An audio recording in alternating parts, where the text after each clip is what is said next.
Romains 20, 21, il est dit que Abraham, face à la promesse de Dieu, ne douta point par incrédulité, mais fortifié dans la foi, il rendit gloire à Dieu, étant pleinement persuadé que ce que Dieu a promis, il a également la puissance de l'accomplir. Alléluia, il était face à la promesse de Dieu.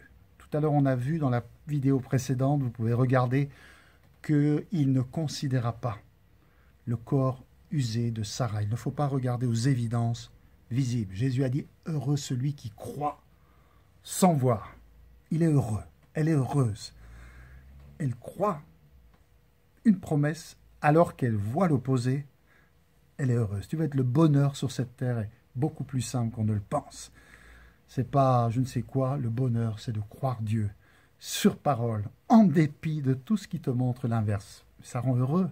Ça veut dire qu'on est béni, ça veut dire qu'on ne manquera jamais de rien, ça veut dire qu'on va être en bonne santé, qu'on va vivre longtemps. Et on ne croit rien d'autre que ce que Dieu a dit pour nous. Alléluia. Face à la promesse de Dieu, la Bible dit, Romains 4, verset 20, face à la promesse de Dieu, il est, regardez la promesse. Tu sais, la Bible est un livre des promesses, il y a des promesses pour toutes les situations de ta vie dans la Bible, pour ta santé, pour ta famille, pour tes bénédictions, pour la faveur, pour trouver du travail, pour ouverture de portes, pour des délivrances, pour des situations de détresse que tu vas retourner en situation favorable, pour des vallées mortifères que tu vas transformer en vallées de bénédiction. Et il y a des promesses pour tout, pour l'argent dont tu as besoin, pour l'argent des études de tes enfants, pour tes propres études, pour des portes qui s'ouvrent pour la faveur, pour avoir du succès, pour quoi que tu veux, pour être la tête devant et non derrière, la queue. Toutes ces choses t'appartiennent. Mais j'en ai oublié plein. Prends ta Bible, lis-la, médite-la, regarde toutes ces promesses que Dieu a fait. Du début à la fin, tu vas être enthousiasmé. Tu vas dire, waouh, c'est le plus beau des messages de ma vie, le message de la foi. Ça donne la joie, le sourire, ça donne de l'espoir. C'est pas le message des œuvres. Ça, c'est un message qui fatigue, qui rend triste. Mais le message de la foi, ça rend joyeux. Alléluia. Alléluia. Le juste vivra par sa foi. Non, non, pas par ses œuvres, par sa foi. Abraham, père de la foi,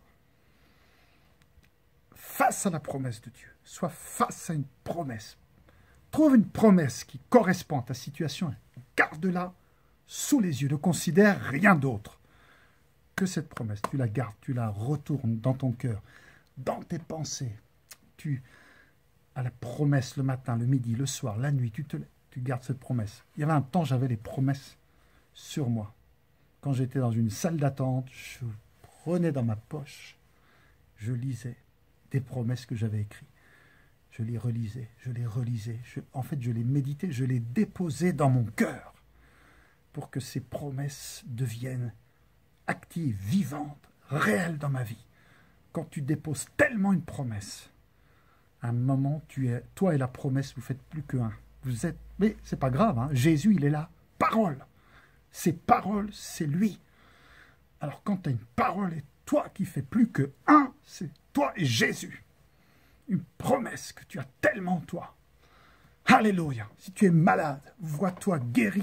Lis les promesses de Dieu sur la guérison. Pense, parle, vis ces promesses. Ne regarde que ces promesses. Face à la promesse de Dieu. Alléluia. Sois face. Ne sois pas face aux émissions de télé. Ne sois pas face aux médias. Ne sois pas face à écouter les critiques, les penseurs négatifs. Tous ces gens, les rapports des médecins. Alléluia. Je me souviens un jour, dans ma radio, dans la voiture, on commence à parler de la maladie du 21e. Je ferme. Je n'ai pas à mettre ça dans ma tête. Moi, je suis face aux promesses de Dieu. Et dans le psaume 91, il y a une promesse qui dit « Je te rassasierai de longs jours. » De longs jours. Wow. Moi, c'est ce qui m'intéresse. Le reste, je ne veux pas considérer. Quand tu considères quelque chose, cette chose va s'approcher de toi. Donc, considère des bonnes choses de la parole qui vont s'approcher de ta vie. Et plus tu vas les considérer, plus elles vont devenir véritables, réelles, actives dans ta vie. Il était face à la promesse de Dieu. La parole aujourd'hui, toutes ces promesses t'appartiennent. Alléluia. Il y a un verset qui dit que en Jésus-Christ, toutes ces promesses, c'est le oui et amen.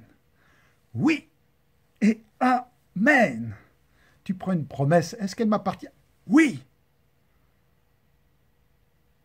et amen.